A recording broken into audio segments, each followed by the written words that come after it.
Shalom,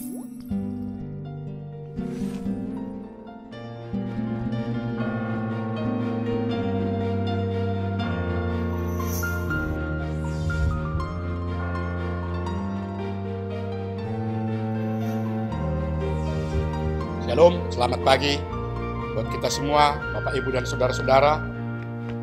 Pagi hari ini kita akan mendengarkan firman Tuhan. Marilah kita berdoa. Kasih karunia dari Tuhan Allah Bapa dan dari anaknya Tuhan kita Yesus Kristus. Amin.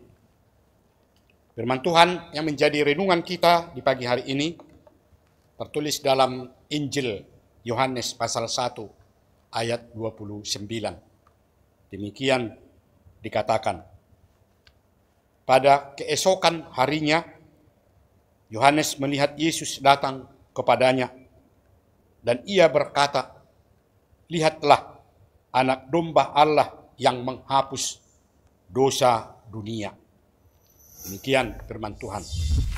Bapak, Ibu, dan saudara-saudara yang dikasihi Tuhan kita Yesus Kristus, melalui renungan kita di pagi hari ini, itu tentu mengingatkan kita kembali kepada sebuah kesaksian yang benar yang disampaikan oleh Yohanes kepada orang-orang yang mendengarkannya.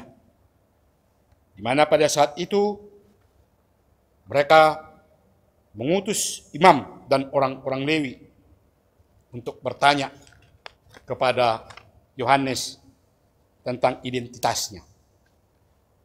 Karena Yohanes pada saat itu dia melakukan membaptis di sungai Yordan. Lalu dengan jujur ia mengakui bahwa ia bukan Mesias, bukan Elia atau nabi yang akan datang. Itu berarti Yohanes tidak menyembunyikan diri atau tidak menunjukkan kesombongan tentang identitasnya. Tetapi dengan tulus dan dengan rendah hati, dia benar-benar menyatakan dan mengakui siapa dirinya. Itu berarti dia menunjukkan diri dengan jujur dan benar di hadapan orang banyak dalam melakukan tugasnya. Dia bersaksi tentang siapa dirinya dan dengan tulus mengakui tentang peran dari Yesus. Karena dia mengatakan hanya mempersiapkan jalan bagi Kristus Yesus. Jadi tugas Yohanes, sebagaimana dia katakan, hanya menyiapkan jalan untuk menyambut kedatangan Yesus dan meluruskan jalan bagi dia. Jadi Yohanes Pembaptis tahu dan yakin akan panggilannya. Ini tentu sesuatu yang sangat penting, karena jika kita yakin akan panggilan pelayanan kita, maka pada waktu ada kesukaran, pada waktu ada kesulitan atau kegagalan, maka kita bisa terus bertekun dalam melanjutkan tugas-tugas kita yang dikehendaki oleh Tuhan Allah. Dalam arti kita ada keyakinan bahwa yang kita lakukan, yang kita kerjakan, tentu sesuai dengan apa yang dikehendaki oleh Tuhan Allah, sebagaimana dilakukan oleh Yohanes. Dia bahkan menunjukkan kebenaran dari pengenalan dan pengakuannya ketika bertemu dengan Yesus. Dia mengungkapkan melalui iman dengan mengatakan, "Lihatlah anak domba Allah yang menghapus dosa dunia."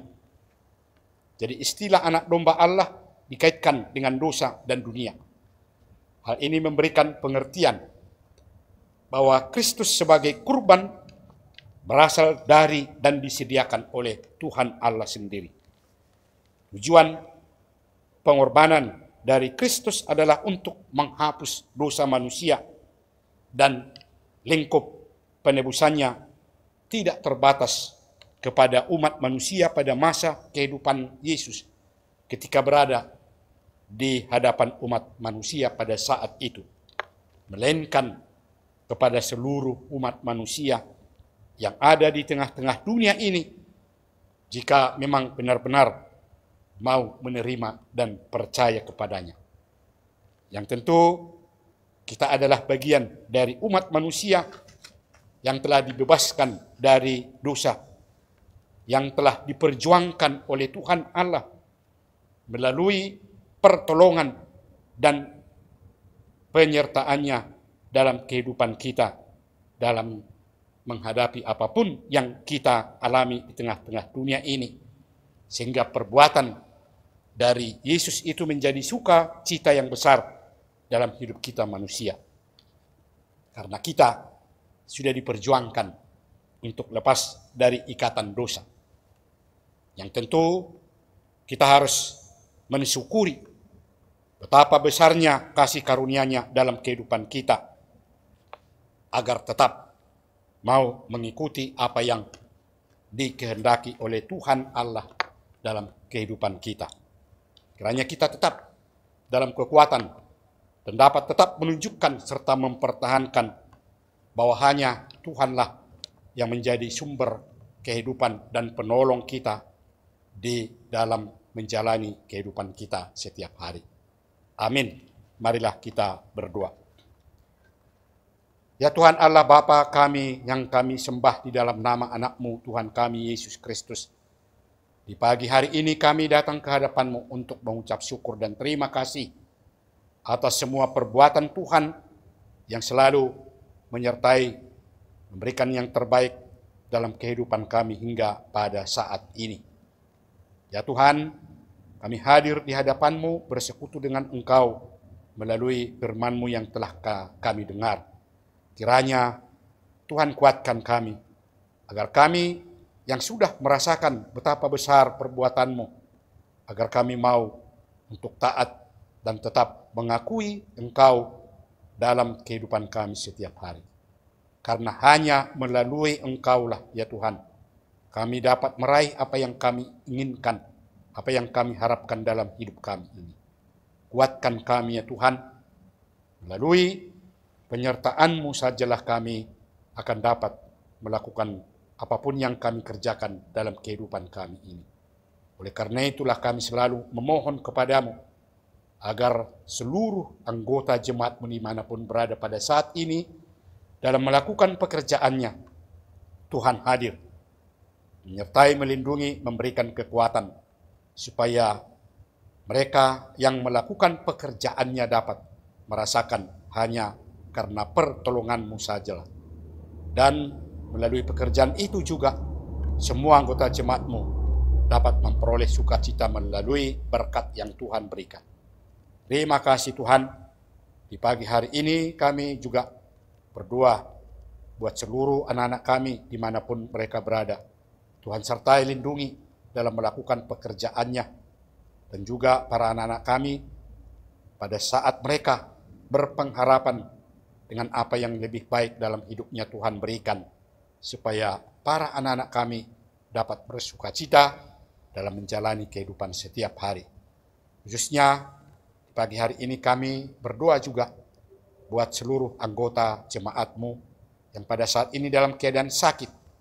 Kami hanya memohon kepadamu, kiranya Engkau memberikan kesembuhan, menolong mereka, supaya mereka juga dapat merasakan betapa besar kasih setia-Mu yang selalu menunjukkan yang terbaik bagi semua orang yang taat dan percaya kepadamu. Terima kasih Tuhan, kami hanya berdoa kepadamu dan memohon pertolongan-Mu saja dalam kehidupan kami.